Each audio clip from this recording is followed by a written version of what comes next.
Elena stood at the altar in a dress that cost more than her car, watching Daniel fumble with his vows. He was nervous, which was sweet. His hands were shaking as he held the little card his mother had insisted he read from. The church was packed with people Elena barely knew. Daniel's colleagues, his parents' country club friends, business associates who'd given them crystal vases they'd never use. Her own side of the church was sparse. A few cousins. Her best friend Maria. Her aunt who'd raised her after her parents died. That was it. Small family. Daniel's mother had said with that pinched smile she wore whenever she talked about Elena's background. The priest cleared his throat, preparing to speak the words that would bind them together forever. And Elena felt a strange flutter in her stomach.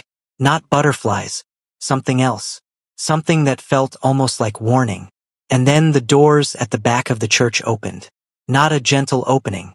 A forceful one. The kind that made the heavy would slam against the stone walls with a sound like a gunshot. Every head in the church turned. Elena turned too, her veil shifting across her face, and she saw him. A man in a black suit, perfectly tailored, walking down the aisle like he owned it. He was Korean, tall, broad-shouldered, with dark hair swept back from a face that could have been carved from marble. Cold, beautiful, terrifying. Two men flanked him, also in black, their jackets cut in a way that suggested they were carrying weapons beneath. The man in the center held a briefcase in one hand, and his eyes, dark, intense, emotionless, were locked on Daniel. Daniel's face drained of all color. The vows card slipped from his fingers and fluttered to the floor. "Daniel," Elena whispered, but he didn't look at her. He was staring at the man walking toward them with an expression of pure terror. The man reached the altar and stopped. He set the briefcase down on the marble floor with a deliberate click that echoed through the silent church. Then he looked at Elena for the first time, and she felt the full weight of his gaze. It was assessing, measuring, cataloging everything about her in a single sweeping glance. Then he turned back to Daniel. "You signed a contract," the man said.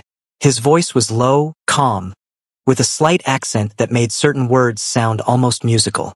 "The debt is due. I can explain," Daniel stammered. His face had gone from white to a sickly gray. "I just need more time. I can get you the money. I swear." The contract was very clear. The man bent down and opened the briefcase. "Payment in full by today or—" He pulled out a folder and opened it. "You forfeit the collateral." Elena's heart began to pound. "Daniel, what is he talking about? What contract?" Daniel didn't answer.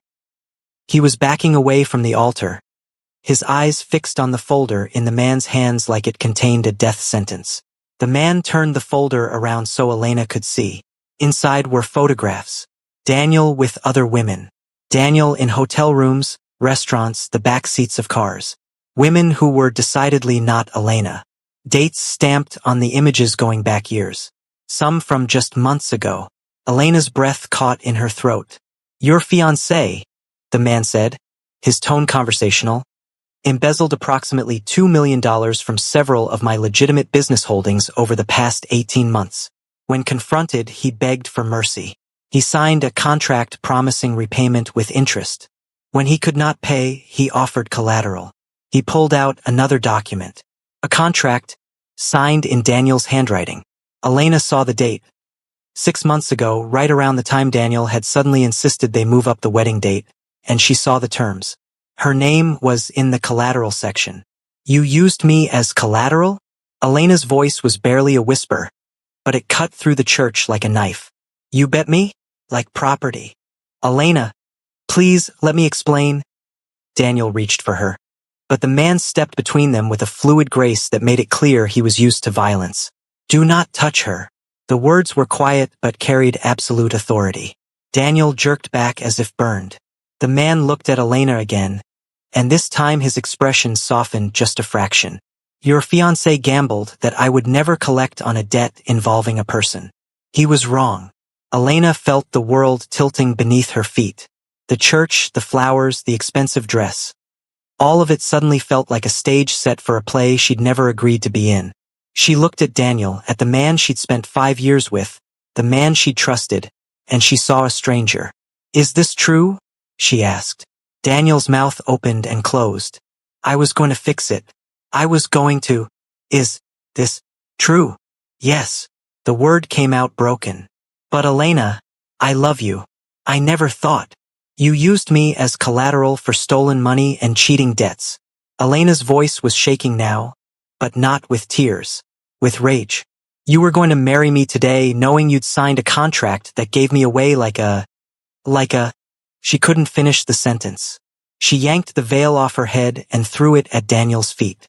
The man with the briefcase watched this exchange with those dark, unreadable eyes.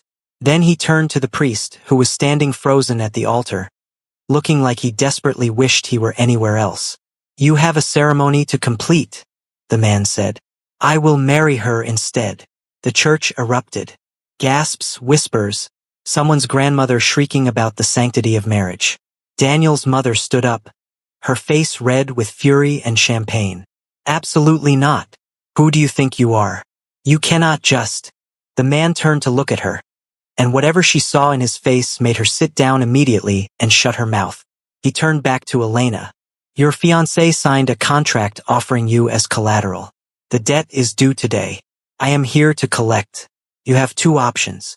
He held up one finger. Option 1, you marry him, in which case both of you will be held responsible for the debt. Daniel's parents have already mortgaged everything they own to pay for this wedding. They have nothing left. You have nothing. The debt will be collected through other means. The way he said other means made Elena's blood run cold. He held up a second finger. Option 2, you marry me. The debt transfers entirely to Daniel. He faces the consequences of his actions alone. You walk away from this church as my wife, but you walk away alive and free from his mistakes. This is insane, Elena said, but her voice lacked conviction, because the alternative, being legally bound to Daniel, being responsible for $2 million in stolen money, being dragged into whatever nightmare he'd created, was worse. Yes, the man agreed. It is. But your fiancé made it necessary. Elena looked at Daniel. He was crying now, actual tears streaming down his face, and he was reaching for her again. Elena, please don't do this. We can figure it out together. I made mistakes, but I love you. You don't love me. Elena's voice was flat. You used me. You lied to me. You cheated on me. And you signed a contract giving me away to save yourself. I panicked. I didn't think. No, you didn't think. You never think about anyone but yourself. She turned back to the man with the briefcase. What's your name? Lee Tae-jin. And if I marry you, what happens to me? You live in my home. You are under my protection. No one touches you. No one harms you. The marriage is legal and binding. But, he paused, and something flickered across his face. I will not force you to be a wife in any way you do not choose to be. Elena understood what he was saying. The marriage would be real on paper, but he wouldn't demand anything physical from her. It was more consideration than Daniel had ever shown.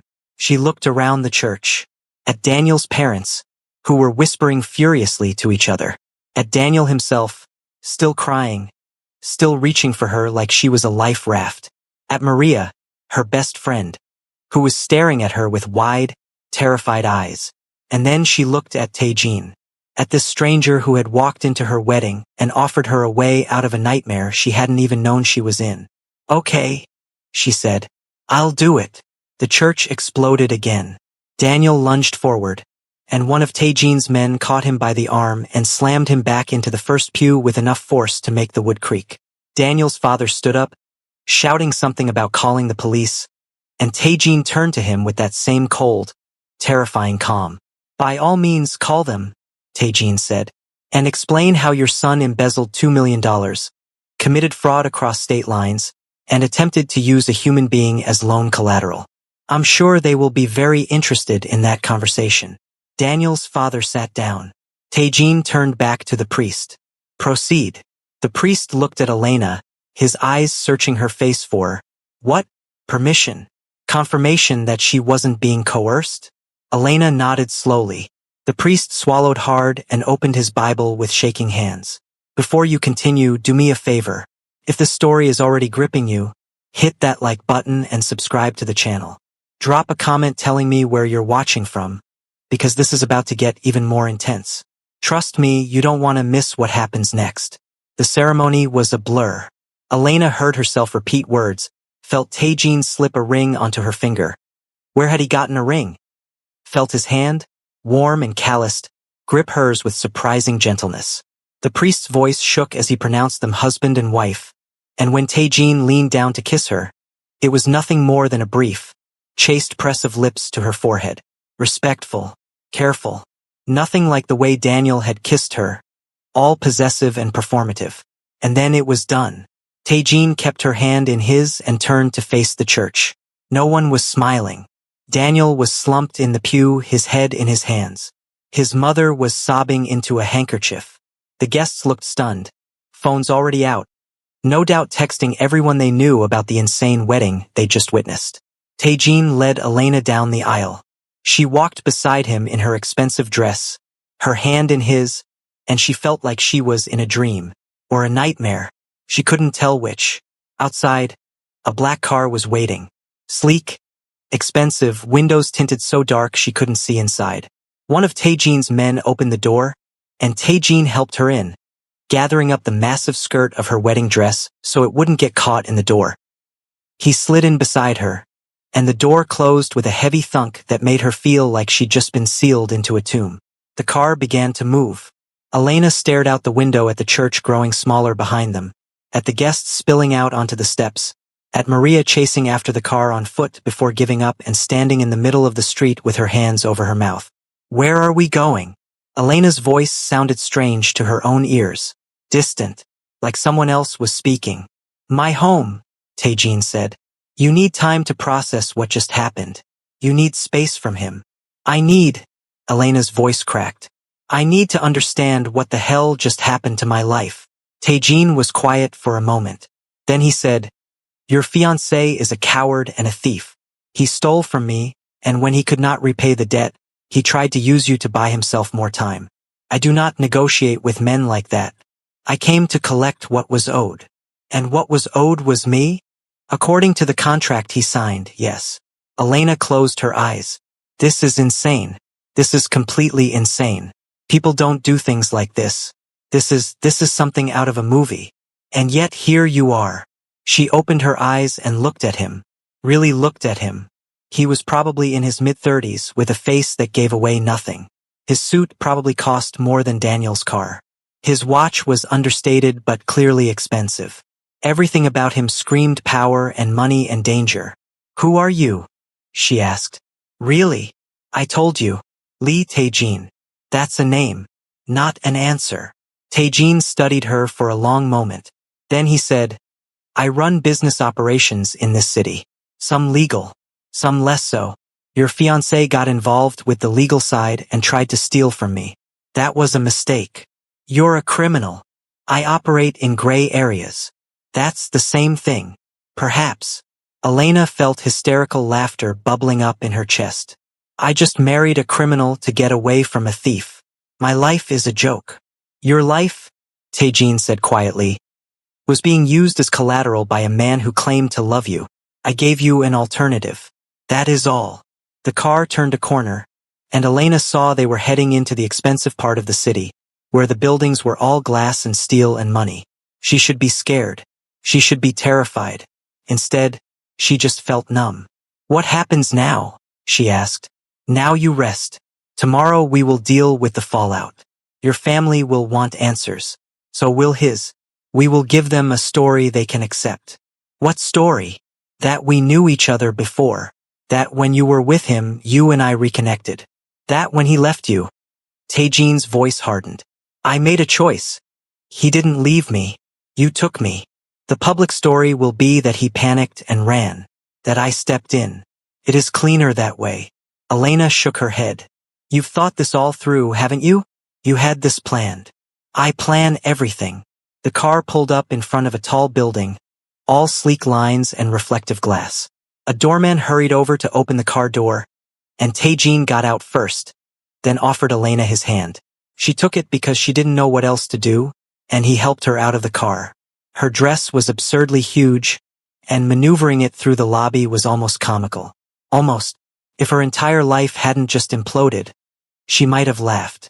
They took a private elevator to the top floor, and when the doors opened, they opened directly into an apartment that was bigger than any place Elena had ever lived. Floor-to-ceiling windows offered a view of the entire city. The furniture was minimalist and expensive. Everything was in shades of gray and white and black, clean lines and careful spaces. It looked like a place where emotions came to die. A woman appeared from one of the side rooms, older, Korean, with kind eyes and gray hair pulled back in a neat bun. She took one look at Elena in her wedding dress and said something in Korean to Tae-jin, her voice full of concern. Tae-jin responded in the same language, his tone reassuring. The woman nodded and turned to Elena with a gentle smile. "This is Mrs. Kim," Tae-jin said. "She manages my home. She will help you with anything you need." Mrs. Kim gestured toward the hallway, clearly indicating that Elena should follow her. Elena looked at Tae-jin, suddenly panicked at the thought of being separated from the only person who seemed to know what was happening. "Where is she taking me?" Elena asked. "To a room where you can change and rest. You have been through something traumatic. You need time to process." "And what are you going to do?" "I am going to make sure Daniel understands that the debt is now his alone, and that if he attempts to contact you, there will be consequences." The way he said consequences made Elena shiver. "Are you going to hurt him?" "That depends on whether he is smart enough to stay away." Elena wanted to say that she didn't want Daniel hurt, but the words stuck in her throat, because the truth was, after seeing those photographs, after learning what he'd done, she wasn't sure she cared what happened to him. Mrs. Kim touched Elena's arm gently, drawing her attention. She spoke in heavily accented English. "Come. I help you." Elena followed her down a hallway lined with abstract art that probably cost more than Elena's college education. Mrs. Kim led her to a bedroom that was easily twice the size of the apartment Elena had shared with Daniel. There was a king-sized bed with crisp white linens, a sitting area with a plush couch, and a door that led to what Elena assumed was a bathroom. Mrs. Kim opened a closet and pulled out comfortable-looking clothes, soft pants, a loose shirt. She set them on the bed and then gestured to Elena's wedding dress, miming unzipping it. Elena stood there numbly while Mrs. Kim carefully undid the hundreds of tiny buttons running down the back of the dress. When it finally fell away, Elena stepped out of it, leaving it in a heap of white silk on the floor. She didn't even care. It was Daniel's mother's choice anyway. Everything about the wedding had been Daniel's mother's choice. Mrs. Kim picked up the dress and carried it away, and Elena was left standing in her underwear in a stranger's bedroom. She caught sight of herself in the full-length mirror and barely recognized the woman staring back. Her makeup was smeared from tears she didn't remember crying. Her hair, which had been professionally styled that morning, was coming loose from its pins. She looked like someone who'd survived a disaster. She walked into the bathroom and found it was enormous and luxurious, with a walk-in shower that had multiple shower heads and a bathtub that could fit 3 people. She turned on the shower as hot as it would go and stepped under the spray, still wearing her bra and underwear because she couldn't bring herself to care. She stood there under the scalding water and finally let herself feel it. The betrayal, the humiliation, the rage, the fear. It all came crashing down on her at once, and she sank to the floor of the shower and sobbed. She cried for the relationship she'd thought she had, for the future she'd planned, for the stupid, naive girl who'd believed Daniel when he said he loved her. She cried until she had nothing left, until her throat was raw and her eyes burned and the water started to run cold.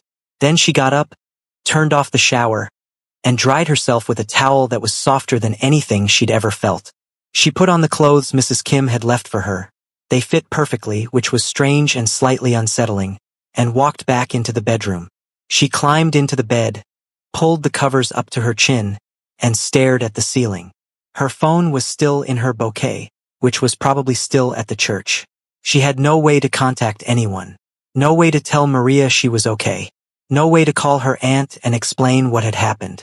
She was completely alone in a stranger's apartment, married to a man she didn't know, and her entire life had fallen apart in the span of an hour. And the worst part was the strange, fluttering feeling in her stomach that had been there since this morning. The one that felt like warning. She'd attributed it to wedding nerves, but now she wondered if it had been something else. She pressed a hand to her lower abdomen and felt the slight swell there. So slight that no one would notice unless they were looking for it. But it was there. She was pregnant. She'd known for 2 weeks. She'd been planning to tell Daniel on their honeymoon. Had imagined his face lighting up with joy. Had pictured them celebrating together. Now she didn't know whose baby she was carrying. The thought made her feel sick. 8 weeks ago, she'd gone to a medical conference in Seattle. Daniel had been supposed to come with her, but he'd canceled last minute, work emergency, he'd said. She'd gone alone, and on the last night, she'd gone to the hotel bar and met a man. He'd been Korean, handsome in a severe way, and he'd bought her a drink. They talked for hours. He'd been intelligent, funny in a dry way, and he'd listened to her in a way Daniel never did. She'd been tipsy and reckless and hurt that Daniel had bailed on yet another trip, and when the stranger had offered to walk her to her room, she'd invited him in. She'd woken up the next morning alone, with a note on the pillow that said only, "You deserve better than him." She'd assumed he meant better than a one-night stand. Now she wondered if he'd meant something else. Now she wondered if the stranger in the hotel bar had been Tae-jin. The timeline worked. 8 weeks ago. The baby would have been conceived right around then. But she and Daniel had also been sleeping together, so it could be his. She had no way of knowing. Elena pressed both hands to her face and tried to breathe. This was too much. All of it was too much. There was a soft knock on the door. Elena sat up, pulling the covers around herself like armor. "Come in." Tae-jin entered, carrying a tray. He changed out of his suit into dark pants and a simple black shirt, and he looked more human somehow. Less like a marble statue and more like an actual person. He set the tray down on the nightstand. It held a bowl of soup, some rice, and a cup of tea. "Mrs. Kim made this. You should eat." "I'm not hungry." "You need to eat anyway." Elena looked at the food, and despite everything, her stomach growled. She hadn't eaten since breakfast, and it was now late afternoon. She picked up the soup and took a sip. It was good, rich and flavorful, and exactly what she needed. Tae-jin sat down in the chair across from the bed, watching her eat with those dark, unreadable eyes. "Can I ask you something?" Elena said after a few minutes of silence. "Yes. Why did you really do this?" "The contract thing is an excuse. You could have just taken the money from Daniel in other ways. You didn't need to marry me." Tae-jin was quiet for a long moment. Then he said, "Your father saved my life." Elena's spoon clattered into the bowl. "What?" 16 years ago, I was trying to leave the organization I worked for. They did not want me to leave. They sent people to kill me. Your father." Tae-jin's expression softened just slightly. "Was a prosecutor. He was investigating the organization. He saw what was happening and intervened. He took a bullet that was meant for me. He died saving my life." Elena felt the room spinning. "My father died in a car accident." "That is what you were told. The truth is more complicated." "You're lying." "I am not." Tae-jin pulled out his phone and showed her a photograph. It was old, grainy, clearly taken on a disposable camera. It showed a younger version of Tae-jin sitting in what looked like a hospital room, and next to him, holding his hand, was Elena's father. Elena's hand shook as she took the phone. She stared at the image, at her father's face, at the way he was smiling despite the bandages wrapped around his chest. "He made me promise," Tae-jin said quietly, "that if anything happened to him, I would look out for you, that I would make sure you were safe. I have been keeping that promise for 16 years. You've been watching me?" Elena's voice was barely a whisper. "Yes, from a distance. Making sure you were safe. Making sure you had what you needed. When your aunt could not afford to send you to college, an anonymous scholarship appeared. When you needed a car, a dealership had a sudden promotion.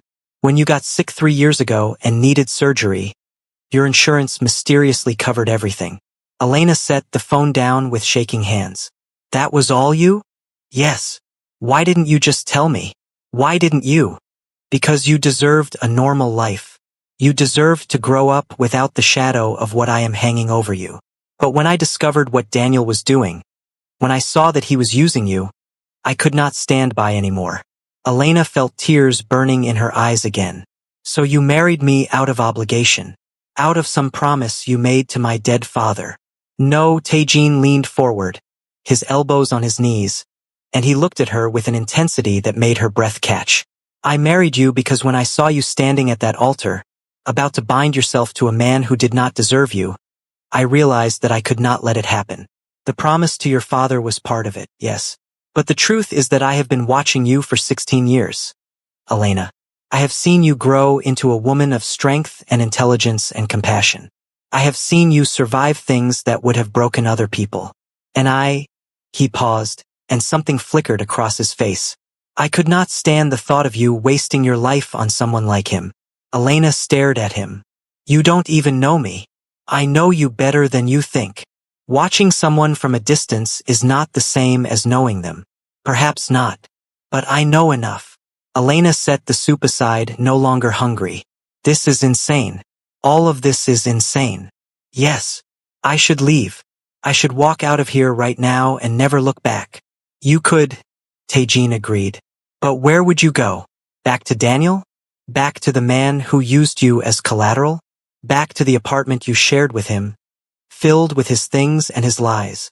I have friends. I have family. Your aunt lives in a one-bedroom apartment and barely makes ends meet. Your friends. Taejin's expression hardened. Where were they when Daniel was cheating on you? Where were they when he was stealing millions and putting you at risk? Elena flinched because he was right. Maria was her only real friend. And even Maria hadn't known what Daniel was doing. No one had known because Elena had been so determined to make the relationship work that she'd ignored all the warning signs. You are safe here, Taejin said quietly. That is all I am offering. Safety. Time to figure out what you want. And protection from the consequences of his mistakes. And what do you get out of it? Taejin stood up and walked to the window, looking out at the city lights. The knowledge that I kept my promise to your father. And, he paused. The knowledge that you are not alone. There was something in his voice, something almost vulnerable, that made Elena wonder what his story was. What had led him to this life? Who was he beyond the cold, terrifying facade? But before she could ask, he turned and headed for the door. Rest. Tomorrow will be difficult. Your phone is on the charger in the living room. One of my men retrieved it from the church. If you need anything, Mrs. Kim is in the guest quarters. My room is at the end of the hall. He left before she could respond, closing the door quietly behind him. Elena sat in the bed, surrounded by expensive sheets in a stranger's home, and tried to make sense of everything that had just happened. Her father had saved Taejin's life. Taejin had been watching over her for 16 years. Taejin had orchestrated this entire thing to save her from Daniel. And she was pregnant with a baby that might be Daniel's or might belong to the man she'd met in that Seattle hotel bar. The man who might have been Taejin. She needed to know. She needed to ask. But she was terrified of the answer. Instead, she lay down and closed her eyes and tried to pretend that when she woke up, this would all have been a bizarre, terrible dream. But sleep was a long time coming. If you're still with me, thank you for being here. This story is about to take some turns you won't see coming. Make sure you hit that subscribe button and turn on notifications so you don't miss the next part. Comment below and tell me. Do you think Taejin is protecting her or trapping her? Let's discuss. The next morning, Elena woke to sunlight streaming through windows she'd forgotten to cover. For a moment, she was disoriented, unsure where she was. Then it all came flooding back. The wedding, the briefcase, the photographs, Daniel's face draining of color. Taejin's calm, terrifying voice. I will marry her instead. She sat up and looked around the unfamiliar room. Her wedding dress was gone. Mrs. Kim must have taken it. On the chair where Taejin had sat last night was a set of new clothes, still with tags attached.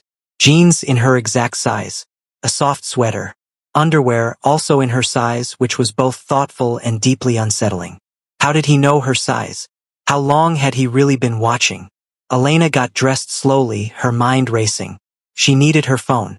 She needed to call Maria, call her aunt, figure out what the hell she was going to do. She needed to know if Taejin had been in Seattle 8 weeks ago. When she emerged from the bedroom, the apartment was quiet. Sunlight poured through the massive windows, making the whole space look almost beautiful despite its cold minimalism. She found her phone on the kitchen counter, fully charged, and when she turned it on, it exploded with notifications. 237 missed calls. 584 text messages. Her voicemail was full. Most were from Maria, some from her aunt, a disturbing number from Daniel, and a few from numbers she didn't recognize. Probably reporters or gossip-hungry acquaintances who'd heard about the wedding disaster. She opened Maria's texts first. Elena, where are you? Are you okay? Who was that man? Please call me. I'm so worried. Daniel is losing his mind. His parents are threatening to call the police. Please call me. Elena took a deep breath and dialed. Maria picked up on the first ring. Elena! Oh my God. Are you okay? Where are you? What the hell happened yesterday? Everyone is freaking out. I'm okay, Elena said, and she was surprised to find it was mostly true. I'm safe. Safe where? With that man? Elena, he kidnapped you. He didn't kidnap me. I chose to go with him. There was a long silence on the other end. Then, you chose to marry a complete stranger instead of Daniel? Daniel used me as collateral for a $2 million debt, Maria. He signed a contract offering me like I'm property to cover his gambling and theft. Did you know he was cheating on me? For years. Another silence. Then, quietly, I suspected. Elena's stomach dropped. What? I saw him once, about 8 months ago, at a restaurant with another woman. They were close, holding hands. I confronted him and he said it was a work colleague, that I was reading too much into it. I wanted to tell you, but I thought maybe I was wrong. And you seemed so happy with the wedding planning. You should have told me. I know. I'm so sorry. I should have told you. Elena closed her eyes and leaned against the counter. It doesn't matter now. Where are you? Let me come get you. We can figure this out together. I can't. Not yet. I need time to think. Elena, you married a stranger. A dangerous stranger. Everyone is saying he's involved in organized crime. You can't seriously be staying with him. He saved me, Elena interrupted. When Daniel was willing to throw me away to save himself. The stranger. Taejin, he gave me a way out. By marrying you? It's complicated. It's insane. Maybe. But it's my choice. And right now, I need you to trust me. Maria was quiet for a long moment. Then she sighed. Okay. But promise me you'll call if you need help. Promise me you'll get out of there if things get weird. I promise. They talked for a few more minutes, and Elena assured Maria she was safe, that she had food and clothes and wasn't being held against her will. When she hung up, she felt marginally better. At least someone knew she was okay. Her aunt had left similar messages. Worried, confused, demanding answers. Elena sent her a text saying she was safe and would explain everything soon. She couldn't face that conversation yet. Then she saw Daniel's messages. Elena, please talk to me. I can explain everything. I made a mistake, but we can fix this. I love you. Please don't do this. That man is dangerous. You don't know what you're doing. Elena, answer me. Fine. You want to throw away 5 years? Be my guest. You'll regret this. The messages devolved from there, getting angrier and more desperate. Elena deleted them without reading further. She blocked his number, blocked his parents' numbers, and blocked anyone else associated with him. She was done. She was looking through her email. More messages from wedding vendors, from Daniel's relatives, from people she barely knew asking if the rumors were true. When Taejin emerged from the hallway, he was dressed in another perfectly tailored suit. His hair styled, looking like he was ready to take over a boardroom or a small country. Good morning, he said. Did you sleep? Eventually. He walked into the kitchen and began making coffee with the ease of someone who actually knew how to use the expensive espresso machine. Your family has been calling. Friends. They are worried. I know. I talked to my best friend. What did you tell her? That I'm safe. That I made a choice. Elena paused. I didn't tell her about my father. About what you said last night. Taejin handed her a cup of coffee, made exactly the way she liked it, cream, no sugar. Another thing he shouldn't have known. That is your story to tell.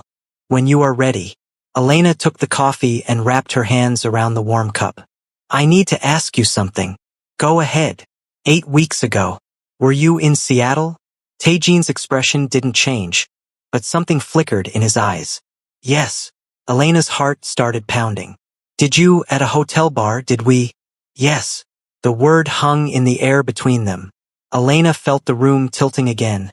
Felt the floor dropping out from under her feet. You knew who I was. Yes. You slept with me knowing who I was. Knowing about Daniel. Knowing you'd been watching me for years. Yes. Why? Elena's voice broke on the word. Why would you do that? Taejeon set his coffee down and looked at her directly. Because you deserved one night where someone saw you. Really saw you. Not as Daniel's fiancée. Not as a prosecutor's daughter. Just as Elena. And because he paused. Because I wanted to know if what I felt watching you from a distance was real. And was it? Yes. Elena set her own cup down because her hands were shaking too hard to hold it. I'm pregnant. Taejeon went very still. How far along? 8 weeks.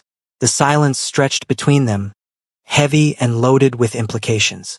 Taejeon's jaw tightened, and for the first time since she'd met him, she saw something crack in his carefully controlled expression. Is it mine? His voice was barely above a whisper. I don't know. Could be yours. Could be Daniel's. He and I were still. Elena couldn't finish the sentence. She pressed a hand to her stomach. I found out 2 weeks ago. I was going to tell Daniel on our honeymoon. Taejeon walked to the window and stood there, his back to her, his hands clenched into fists at his sides. Elena could see the tension radiating through his entire body. Say something, she said. What would you like me to say? His voice was controlled again, but she could hear the emotion underneath it. I don't know. Tell me what you're thinking. He turned to face her. I am thinking that if the child is mine, I will do everything in my power to be a good father. I am thinking that if the child is Daniel's, I will still protect both of you with my life. I am thinking that regardless of biology, you are my wife now, and that means something to me. Elena felt tears prick at her eyes. I don't know what to do. You do not have to decide anything right now. There is time. When will we know whose it is? There are tests, DNA tests, but they cannot be done safely until later in the pregnancy. 16 weeks, perhaps 20. That's months away. Yes. Elena sank down onto one of the bar stools at the kitchen island. This is so messed up. Yes. I don't even know you. No. But you have time to learn. Elena looked up at him. At this man who was her husband, who might be the father of her baby, who had been watching over her for 16 years without her knowing. Why did you leave that note? In Seattle? You said I deserved better than him. Did you mean Daniel? Yes. Why didn't you tell me who you were then? Because you were not ready. You were still trying to make it work with him. If I had told you the truth, about who I was, about your father, about the debt Daniel was accumulating, you would not have believed me. You would have thought I was trying to manipulate you. He was right. She would have. So you slept with me and left. I gave you one night where someone put you first.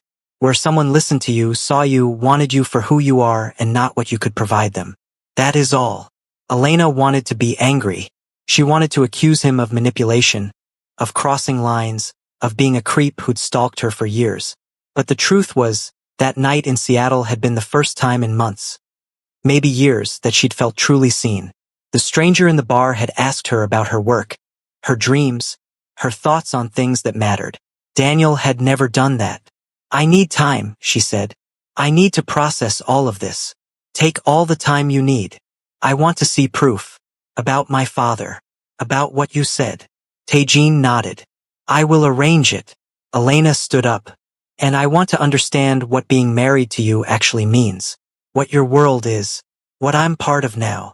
That is fair. But I need you to be honest with me. Completely honest. No more secrets.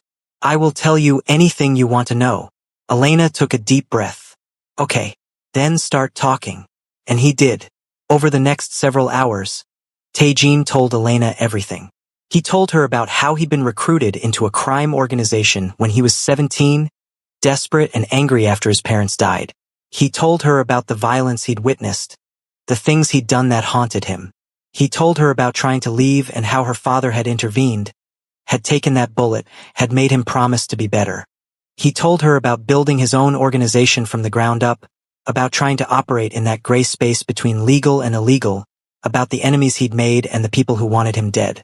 He told her about the legitimate businesses he ran, real estate, import-export, tech startups, and the less legitimate ones, gambling, money laundering, protection services. He told her about the code he lived by, the lines he wouldn't cross, the people he protected. He told her that he'd never killed anyone who didn't deserve it, never hurt innocents, never touched the drug trade or human trafficking. He told her the truth, that his world was dangerous, that marrying him made her a target, that there were people who would try to hurt her to get to him. And he told her about his plan to eventually go legitimate, to leave the criminal side of things behind, to build something clean that he could be proud of. Your father believed I could change, Tae-jin said. He saw something in me worth saving. I have spent 16 years trying to prove him right. Elena sat in silence when he finished, processing everything he'd told her. It was overwhelming. It was terrifying. It was also, strangely, honest in a way Daniel had never been. Okay, she said finally. Tae-jin raised an eyebrow. Okay, I'll stay, for now, until I figure out what I want. But I have conditions. Name them. I want to continue my work. I'm a pediatric nurse. I'm not giving that up. Agreed. But you will have security. Fine. Second condition. I want to be involved in decisions that affect my life. I'm not just going to sit here and let you make choices for me. Agreed. Third. When the baby comes, if it's yours, you will be an active father. Not just a provider. I want a partner, not a bank account. Something softened in Tae-jin's expression. Agreed. And fourth, Elena paused. If I decide I want to leave, you let me go. No contracts. No obligations. No revenge on Daniel or threats against my family. You just let me go. Tae-jin was quiet for a long moment. Then he nodded. Agreed. Though I hope it does not come to that. So do I, Elena admitted. They looked at each other across the kitchen island, and Elena felt something shift between them. Not trust, not yet, but maybe the beginning of understanding. I should call my aunt, Elena said. She deserves to know I'm okay. Use my office. It is more private. Tae-jin showed her to a room down the hall that was all dark wood and leather chairs and floor-to-ceiling bookshelves. Elena sat at the massive desk and dialed her aunt's number. The conversation was difficult. Her aunt cried. She demanded to know what Elena was thinking. Marrying a stranger. Throwing away her life with Daniel. Elena tried to explain about the debt, about Daniel using her as collateral, but her aunt kept interrupting. You could have just called off the wedding, her aunt said. You didn't have to marry some criminal. He's not. It's complicated, Aunt Rose. Complicated? Elena, your mother would be devastated. My mother is dead, Elena said, and her voice was sharper than she intended. My father is dead, and the man I thought I was going to marry turned out to be a liar and a thief. So yes, I made a choice that seems crazy, but it was my choice. Her aunt was quiet for a moment. Then, more gently, are you safe? Yes. Are you happy? Elena thought about that. I don't know yet, but I'm safe. And right now, that's enough. They talked for a while longer, and by the end, her aunt had calmed down. She made Elena promise to visit soon, to introduce her to Tae-jin properly, to let her see for herself that Elena was okay. When Elena hung up, she felt exhausted. She leaned back in the leather chair and closed her eyes. There was a soft knock on the door. Tae-jin entered, carrying a folder. I have the proof you asked for. About your father. Elena sat up as he handed her the folder. Inside were photographs, her father and a younger Tae-jin, clearly taken in secret by someone documenting their meetings. There were copies of her father's case files, marked classified, detailing his investigation into the crime organization Tae-jin had been part of. There were medical records from the hospital showing the gunshot wound, the surgery, the infection that had ultimately killed him. And there was a letter, written in her father's handwriting, addressed to Tae-jin. Elena's hands shook as she read it. Tae-jin, If you are reading this, I am probably gone. I want you to know that I don't regret what I did. You deserved a chance at a different life, and I was glad I could give you that. I have one request. Look after my daughter. Elena is everything good in this world. She is kind and smart and braver than she knows. She deserves to be protected and cherished. If you can do that, if you can make sure she is safe and loved, then my death will have meant something. You have a chance to be better than what you came from. Don't waste it. James Park. Elena's vision blurred with tears. She read the letter 3 times, memorizing every word, every loop of her father's handwriting. He knew, she whispered. He knew he was dying, and he thought about me. He loved you very much, Tejean said quietly. Elena looked up at him. And you've been keeping this promise all these years. Yes. Why didn't you just tell me? Why wait until now?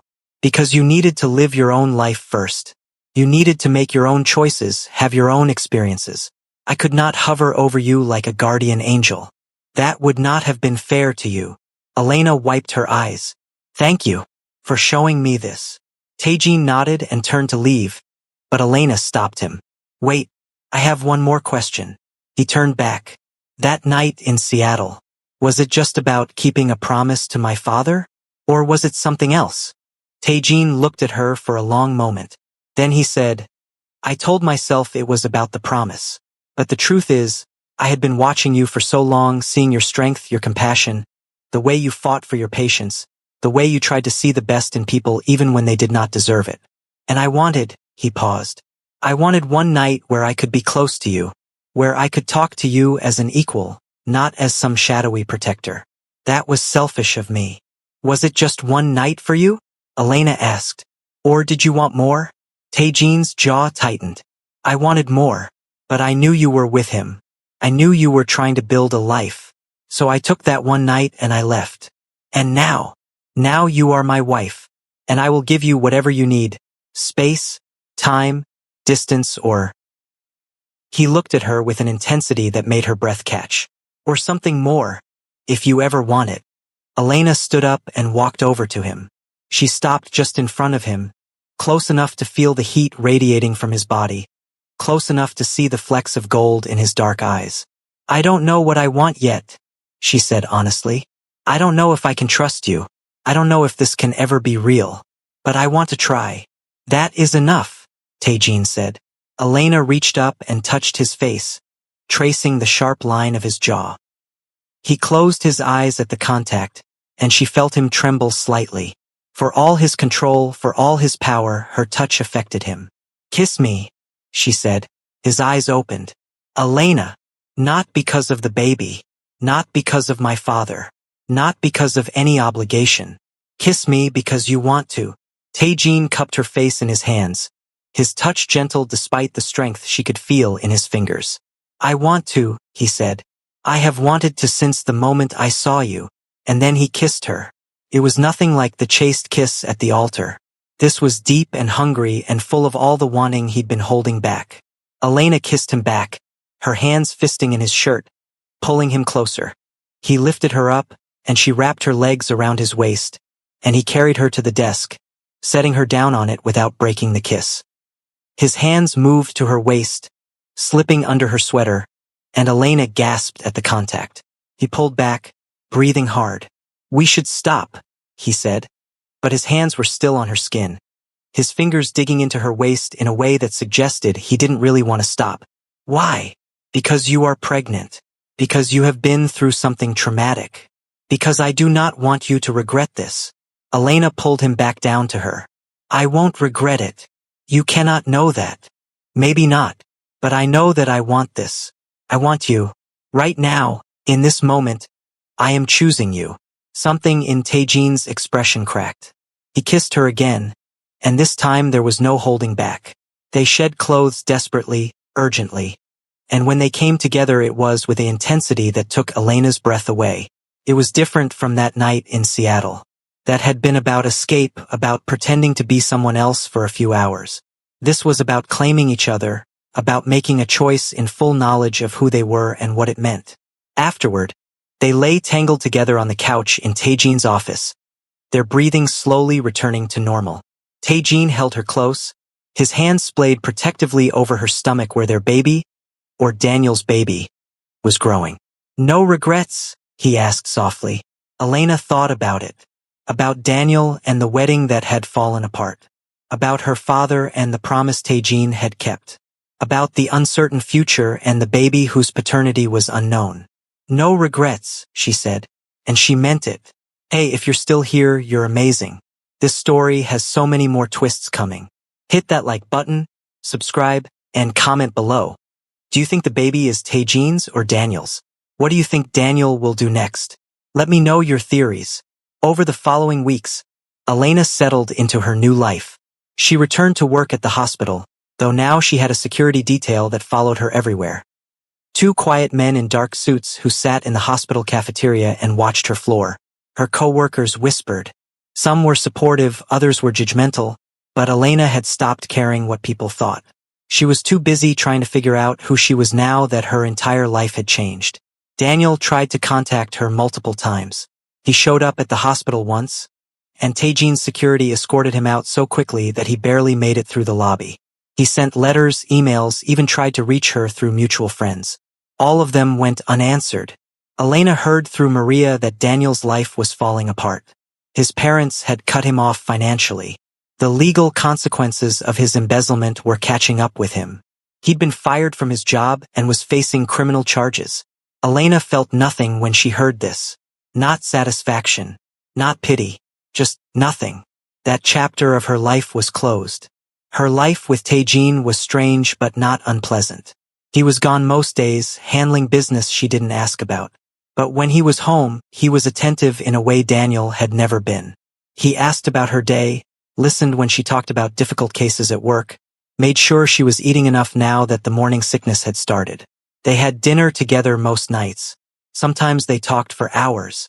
Other times they sat in comfortable silence. And sometimes, when the tension between them became too much to bear, they ended up in bed together, and Elena learned that her husband was as controlled and intense in private as he was in public. But they didn't talk about the baby. They didn't talk about what would happen when the paternity test could finally be done. That hung between them like a sword waiting to fall. Elena was 12 weeks along when Daniel broke into the apartment. She was alone. Tae-Jean was at a meeting, Mrs. Kim had gone to the market, and she was making herself tea when she heard the door to the penthouse open. She turned, expecting Tae-Jean, and froze when she saw Daniel standing there. He looked terrible. He'd lost weight. His clothes hung off him, and there were dark circles under his eyes. But worse than his physical appearance was the look in his eyes. Wild, desperate, unhinged. "Elena," he said, and his voice was rough, like he'd been screaming. "We need to talk." Elena's hand moved to her phone, but Daniel was faster. He crossed the room and knocked it out of her hand, sending it skittering across the floor. "Don't," he said. "Don't call him. Don't call anyone. Just listen to me. How did you get in here?" Elena's voice was surprisingly steady despite the fear coursing through her. "I followed one of the delivery people. Slipped in behind them. I've been watching this place for weeks, Elena. Waiting for a chance to talk to you. We have nothing to talk about." "Yes, we do." Daniel's voice rose. "You're my fiancé. We were supposed to get married. We were supposed to have a life together. You threw that away when you used me as collateral. I made a mistake. I panicked. But I love you, Elena. I still love you. You don't love me, Daniel. You never did. You loved what I could give you. The respectability. The stability. Someone to clean up your messes." Daniel's expression twisted. "That's not true. I loved you. I still love you. And I know you still love me too. You have to. We were together for 5 years. "I don't love you," Elena said, and the words came out clear and certain. "I don't think I ever really did. I loved the idea of you, the future I thought we'd have. But you? No." Daniel flinched like she'd hit him. "You're just saying that because of him. He's brainwashed you. He's been honest with me," Elena interrupted, "which is more than you ever were." "Honest?" Daniel laughed, and it was a harsh, bitter sound. "He's a criminal, Elena. He kills people. He breaks the law. And you think that's better than me?" He's never lied to me. He's never pretended to be something he's not. And he's never, ever used me. Daniel took a step toward her and Elena took a step back. I can give you everything back, he said desperately. We can start over. I'll be better. I'll change. Just leave him and come back to me. No. Elena, please. I said no. Daniel's expression darkened. Fine. You won't leave him willingly? Then I'll make you. He lunged forward, grabbing her arm. Elena screamed and tried to pull away, but his grip was iron-tight. He started dragging her toward the door, and Elena fought him, clawing at his hands, kicking at his shins. Let me go. You're coming with me. We're going to leave this city. Start over somewhere he can't find us. You'll see. You'll remember why you loved me. Elena's hand closed around a vase on the side table. She swung it at Daniel's head with all her strength. It connected with a sickening crack, and Daniel stumbled backward, releasing her arm. Blood streamed down his face from a gash on his temple. You bitch, he snarled, and he came at her again. Elena ran for the kitchen, desperately looking for something she could use as a weapon. Her hand closed around a knife just as Daniel grabbed her from behind. They struggled, and Elena felt the knife slip from her grip, heard it clatter to the floor. Daniel spun her around and slammed her against the counter. His hands closed around her throat. You're mine, he hissed. You've always been mine, and if I can't have you, no one will. Elena couldn't breathe. She clawed at his hands, kicked at him, but he was stronger. Her vision started to blur. She thought about the baby, about Tae-jin, about how stupid she'd been to think she was safe. And then suddenly Daniel was gone, ripped away from her so violently that he crashed into the opposite wall. Tae-jin stood between them, and Elena had never seen such rage on a human face. He looked like he wanted to tear Daniel apart with his bare hands. You put your hands on my wife, Tae-jin said, and his voice was so cold it made Elena shiver. You tried to strangle her. In my home. Daniel scrambled to his feet, blood still streaming from his head wound. She's not your wife. She's mine. She was never yours. Tae-jin took a step forward. She was a convenient prop in your pathetic life. And now you have nothing. Daniel pulled something from his jacket. A gun. Elena screamed, but Tae-jin was already moving. He grabbed Daniel's wrist and twisted, and the gun went off with a deafening bang that made Elena's ears ring. The bullet hit the ceiling. Plaster rained down. Tae-jin wrenched the gun from Daniel's hand and threw it across the room. Then he grabbed Daniel by the throat and lifted him off the ground, slamming him against the wall. Tae-jin, don't! Elena shouted. Don't kill him. He's not worth it. Tae-jin's grip tightened, and Daniel's face started to turn purple. For a moment, Elena thought he was going to ignore her, thought she was going to watch her husband kill her ex-fiancé. But then Tae-jin released him, letting Daniel drop to the floor in a gasping heap. You are not worth the consequences, Tae-jin said coldly. He pulled out his phone and made a call, speaking rapidly in Korean. Within minutes, the apartment was full of people. Tae-jin's security team, the building's security, and, surprisingly, police officers. Tae-jin had called the police. This man, Tae-jin said, gesturing to Daniel, broke into my home and assaulted my wife. I want him arrested. The officers looked uncertain. They clearly recognized Tae-jin and knew his reputation, but Elena's testimony and the security footage from the building's cameras told the story clearly. Daniel had broken in. He had attacked her. He had pulled a gun. They arrested him, read him his rights, and dragged him out of the apartment still protesting, still screaming that Elena belonged to him. When they were gone, when the apartment was quiet again except for the crime scene techs photographing the scene, Tae-jin turned to Elena. She was sitting on the couch, shaking, one hand pressed to her throat where bruises were already forming. Tae-jin knelt in front of her and gently moved her hand away, examining the marks Daniel had left. His jaw clenched. Did he hurt the baby? His voice was rough. I don't know. I don't think so. But I need to go to the hospital. I need to make sure. I will take you. At the hospital, Elena was examined thoroughly. The doctor confirmed that the baby was fine, heartbeat strong, no signs of trauma. Elena burst into tears of relief. Tae-jin held her hand through the entire examination, and when the doctor left them alone, he pulled her into his arms and held her while she cried. "I am sorry," he said into her hair. "I should have been there. I should have protected you better. You couldn't have known he'd break in. I should have anticipated it. I knew he was desperate. I should have had someone with you at all times." Elena pulled back to look at him. "It's not your fault. It's his, and it's over now. Is it?" Taejean's expression was grim. "He tried to kill you, Elena. He will go to prison, but when he gets out, then we'll deal with it when that happens. Together." Something in Taejean's expression softened. Together. They left the hospital and went home, and that night, Elena slept in Taejean's arms, feeling safer than she had in weeks. Daniel was charged with breaking and entering, assault with a deadly weapon, and attempted kidnapping.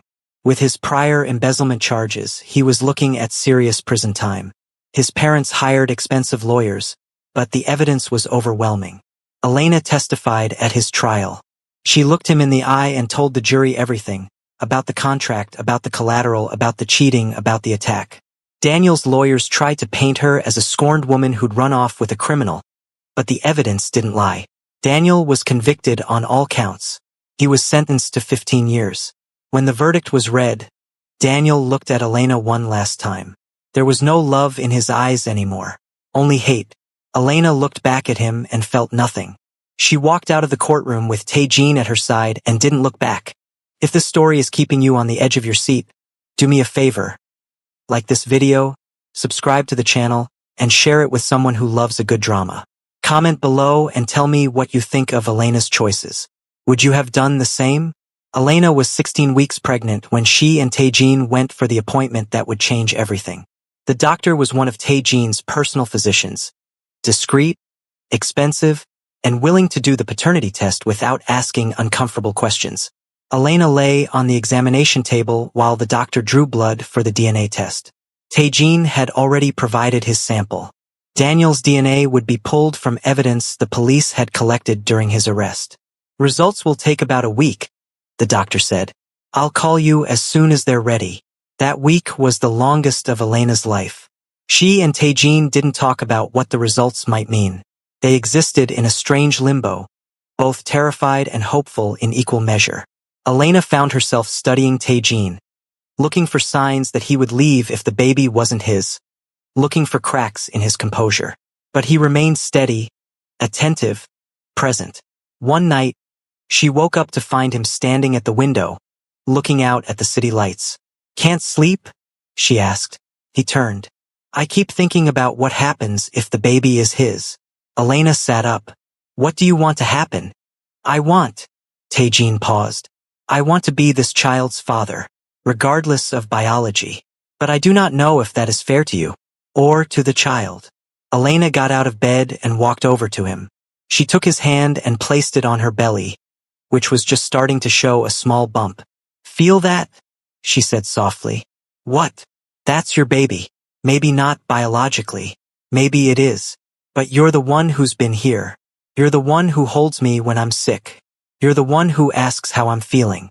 You're the one who reads pregnancy books when you think I'm not looking." Taejean's hand trembled slightly against her stomach. "I want this to be real. I want us to be real.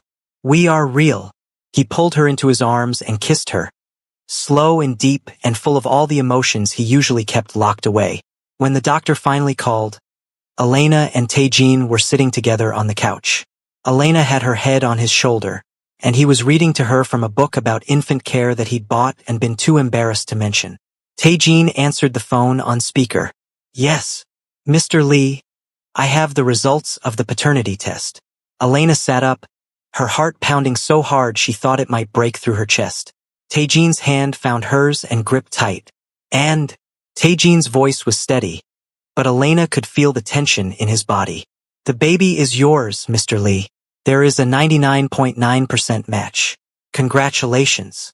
Elena burst into tears. Taejean closed his eyes and pulled her into his arms, and she felt his whole body shudder with relief. "Thank you, doctor," he said, his voice rough. When he hung up, they held each other for a long time, neither speaking, just breathing together. Finally, Elena pulled back and looked at him. You're going to be a father. We are going to be parents, Taejin corrected. He cupped her face in his hands. I love you, Elena. I have loved you for so long, and I will love this baby with everything I have. I love you too, Elena said, and she realized it was true. Somewhere between the disaster wedding and the broken-in apartment and the long nights talking, she had fallen in love with her husband. They kissed, and it felt like a promise. The pregnancy progressed smoothly after that. Elena's belly grew, and Taejin was there for every appointment, every ultrasound, every midnight craving for bizarre food combinations. He was also there when Elena's water broke at 3 a.m., 6 weeks before they'd expected it. It's too early, Elena said, gripping his hand as a contraction ripped through her. Taejin, it's too early. We will be fine, he said, but she could see the fear in his eyes. I am calling the doctor. We are going to the hospital. Everything will be fine. The labor was fast and intense. Elena barely made it to the hospital before the baby was coming. Taejin held her hand through all of it, letting her squeeze until his bones creaked, whispering encouragement in her ear, wiping the sweat from her face. And then, after what felt like an eternity, their daughter was born. She was tiny, barely 5 pounds, and her cry was thin and reedy, but she was alive. The doctors whisked her away to the NICU, and Elena reached for Taejin, terrified. She'll be okay, he promised. She is strong, like her mother. They named her Rose, after Elena's aunt, and Elena had never seen Taejin cry until the moment the nurses let him hold his daughter for the first time. He cradled her against his chest, tears streaming down his face, and he whispered promises to her in Korean that Elena couldn't understand but felt in her soul. Rose spent 3 weeks in the NICU, but she grew stronger every day.